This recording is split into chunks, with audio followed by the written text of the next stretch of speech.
سي زبير بجدو مدرب فريق كفاح سيدي يحيى.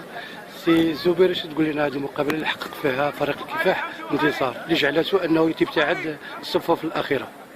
والحمد لله بعدا على هذا الانتصار اللي كان ضروري ان شاء الله كان خصنا نربحوا. الحمد لله تاكدنا من الانتصار. كما شفتي كتكون في واحد الوضعيه اللي هي في مؤخره الترتيب كيكون اللعابه ما عندهمش ثقه في النفس، تكون بزاف ديال العوامل اللي كتاثر في الاداء ديالهم.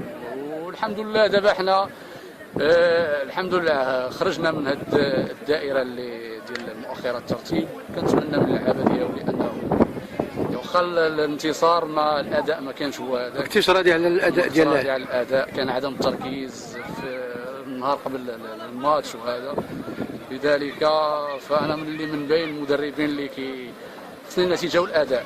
واش يمكن نقولوا بان فريق الكفاح لا خوف عليه؟ الحمد لله لا خوف. حنا دابا تنشتغلوا على اساس اننا نعتقوا الفريق من هذه الوضعيه، وكنشتغلوا اننا نكونوا فريق العام الجاي ان شاء الله باش ما نطيحوش في هذا. لان كما شفتي هذا العام فالفرقه بدات النهار الاول ديال الشامبيونا بداو ما كانت لا بريباراسيون ولا والو.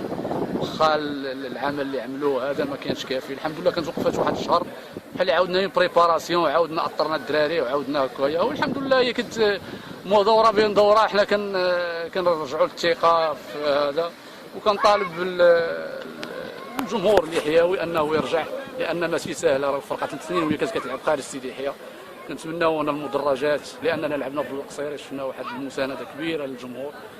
يكريتيكيو ولكن يشجعوا امو يشجعوا. هذه رساله وحنا تنشجعوا. كيما تنشوف الا شتي الفرقه راه كانوا ولاد البلاد. واخا مثلا كلشي راه ولاد البلاد، ولكن خاصنا نثيقوا في العناصر ديال سيدي يحيى وخصهم يشجعوهم وما يكون غير خير ان شاء الله.